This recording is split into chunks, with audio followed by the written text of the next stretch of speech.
Hello everyone, welcome back. This is LV Prasad.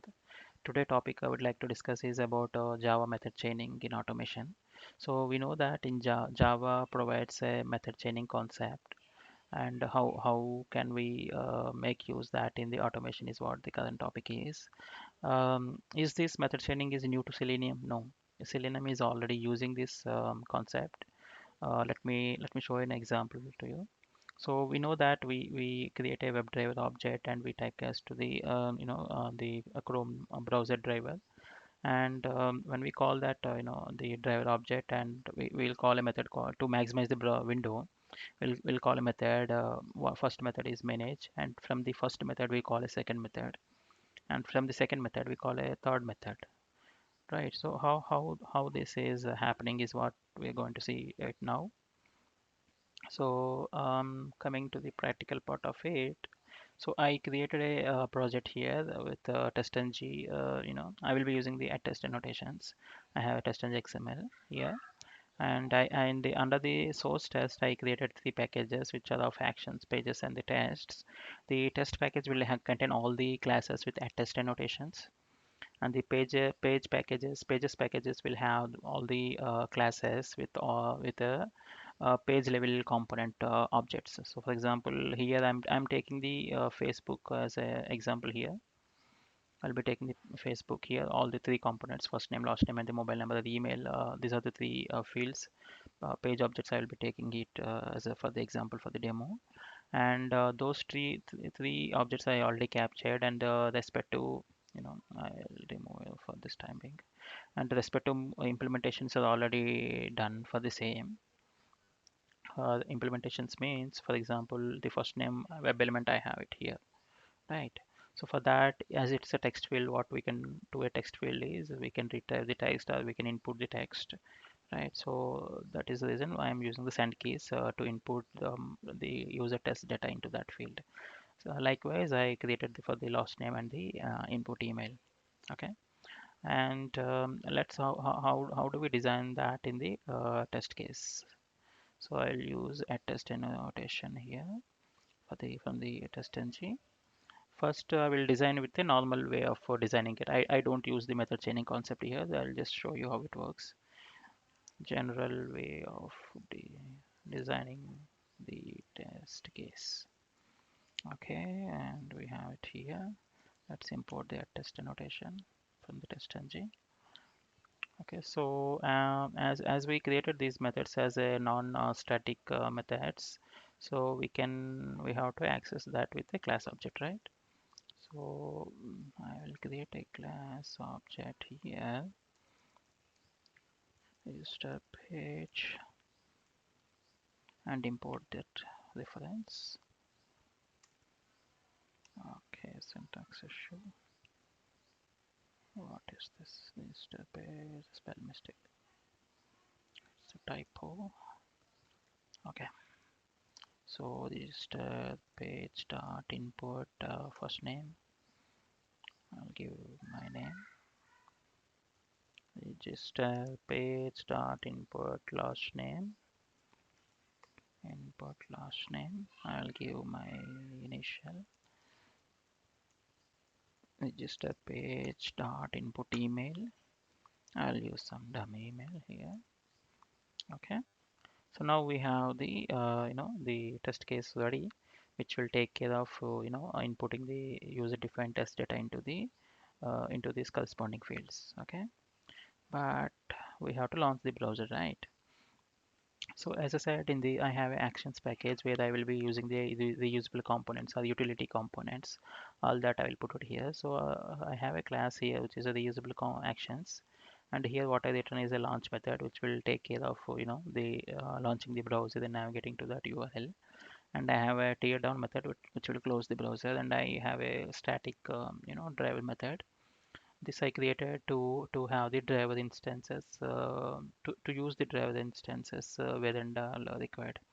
And I have a static block. Inside that static block, I will be calling the launch method, which is responsible to launch the browser.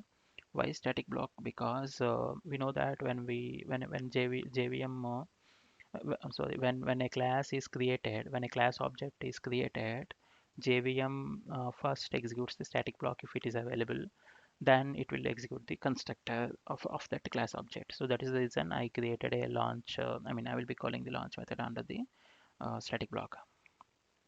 So now we found out that this class is responsible to launch the browser. So let's create an object of that class so that the um, JVM will trigger the static block. Okay, and import the same. Done. Import done. That will take care of that launching the browser, but we have to close the browser, right? Right. So launching the browser will happen as per this method. So as per the class object, these methods will get execute, but we are not initialized these objects, right? So let's create a constructor of this class and call the page factory class and init elements. I will be using the last method init, which will be taking the two arguments. One is the driver object and another is the class, current class. I given this keyword which represents the current class here. So as we passed an argument to the constructor, it is expecting an argument to be passed here. So in this reusable actions, what we discussed is we have a the driver method, right? So I will be using that same driver object to pass into the argument of the to the constructor class. Okay. So now we have this line will take care of launching the browser. This line will take care of initializing the page objects, and also it will return the methods inside this class into this class object variable. And using that class object variable, we are calling the methods inside that class, right? And we are tear down, which will close the browser. So let's execute and see. So it will find the browser to launch. So it found, and the launch happened. Why it is background? It maximized also, and it is navigated to the URL, and it entered the details also. So executed one, fail is 0. So the method which got passed is general way of designing the test case. So this is the general way which everybody knows it, right? So now let me design the method chain, the chaining concept. I will remove the unwanted imports. Okay, so for that, instead of using the same thing, what I do is I'll create a copy of this class so that we don't disturb the existing implementation. Right. So page 2 got created. Let's close this page 1. And here I'll keep this constructor to initialize the page objects. Uh, but to implement the method chaining, we have this method, right? We need to return the same class object, and for that what we do is return this. When we say this keyword, we know that this represents the current class and its objects. So I'm returning this. This means class, where the return type is class. So that is the reason I didn't give any other. And this is the method. I'm returning this, and this is the class return type, and I'm returning this. Okay, so no others. So now come back to the test case. Here public void design test case using method chaining. Okay, import the TestNG notation, and okay, we have to create the class object, right? Register page 2, which page 2 equal to new page 2, and pass the constructor, and the driver as an argument to the constructor, and import the same. Register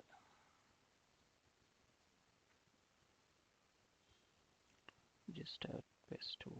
Okay, so use this class object, and okay, let me uncomment this one just for the time being to show you what it is. So uncommenting that and import that page. Okay, so if you see it here, this method input first name, It's available in this class when we say input, input of first name or anything. So the return type of that method is void, and this method is available under the class called register page. So this is how it is representing it, right? So let's find out the same for these methods. Okay. So input email is the return type of this method is the same class object here, and this method is available under the same class. So here it is itself is showing the return type of that, right? So let's call the input first name and pass the test data. And so if I put dot, so if I give me a second, if I put dot here, it will show me the other methods which are returning the same class object, right? Okay. But if you do the same thing here, we're not getting anything here, right? Because that method itself is void. It doesn't from there it doesn't goes anywhere else. That's the reason we're not getting anything there. So if I put dot here, it will show what are the other methods available under the same class. So what we need is a last name and pass the test data as my surname. And again I'll put dot here so that I'll get the third method here, and I'll give some dummy email at mail.com, and I'll end this line. Okay, and call this tier down so that the browser gets closed. And just for time being, I'll comment this and this. Okay, and remove the unwanted imports. Okay, so this line of statement will take care of launching the browser, and it will have the driver instance of the Chrome browser. And this line of statement will take care of initializing the browser with the same driver instance of the object. And the same class object will have the reference of the methods inside it. So now you might have a question, as we had written everything. So here we know that Java is a synchronous, right? So it will execute the line by line statement, and it will wait for the output of each line, right? So it will execute line by line. And here we written everything in a single line. So how does it execute? Does it execute first? It will input. Does it first inputs the email ID? Does it first inputs this last name, or does it first input the first name? So let's find it out as we had written in a single line of a statement. So execute it. The static block gets triggered to launch the browser. So it found the browser, launched, maximized, navigated, and initializes the page objects so that it will enter the fields here. It's still taking time to load. Yeah. So you have seen, right? First it entered the first name, then it entered the last name, and it entered the email.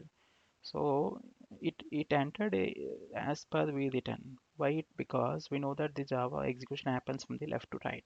So that is the reason it entered the first name first, and the last name second, and the email ID third. And the method which we used is design the test case using method chain. It got passed. Okay. So this is how we design the method chaining in automation. Comparatively to this, this is looking pretty okay, fine, okay kind of a behavior, right? So any stakeholder, any business stakeholder who looks into this, so they know that this is how the user inputs the data. And so does this method chain works in all the cases? No. What is that negative scenario? Let's find it out. Okay, so as I have this class, let me create a copy of the same class because I will be using the same thing. Okay, so three we have.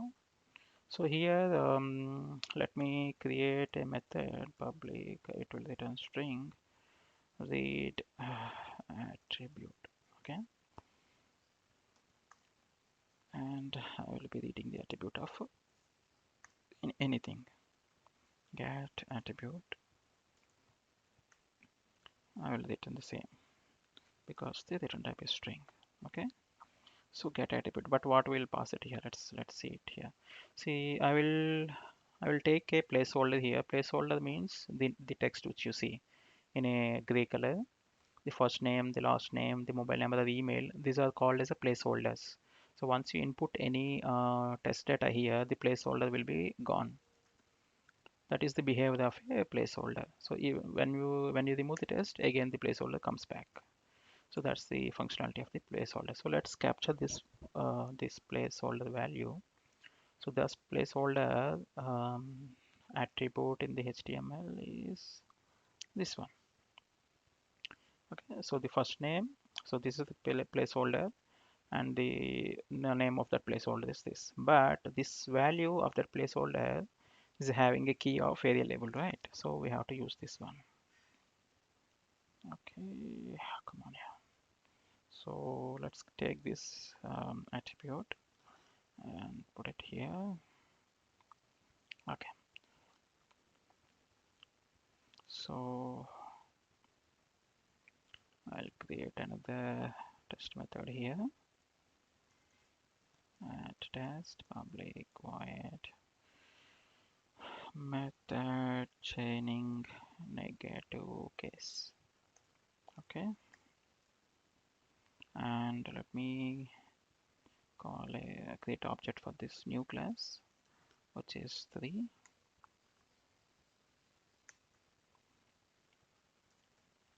And I'll comment this one and import and unimport the unused imports. Okay, so use this page object as page3 dot input first name. I'll give the test data.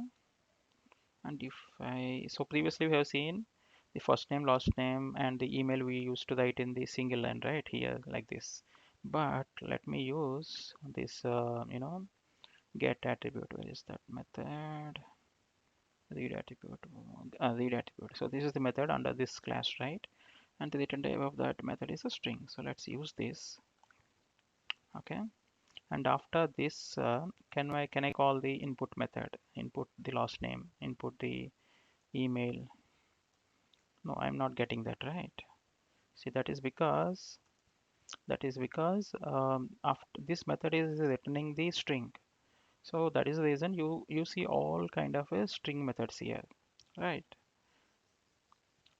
So that is the reason you don't see the previous method class object reference. So this is one of the negative case where you can't use the method chain method chaining concept when you return the different data type apart from the current class. Apart from the current class, when you return any other data type here, from that method onwards, you can't the chain breaks. So we can't continue with the chain. So let's execute this. Now what happens is from the left to right, it executes this one, this first name. It will input the first name and it will read the placeholder of it.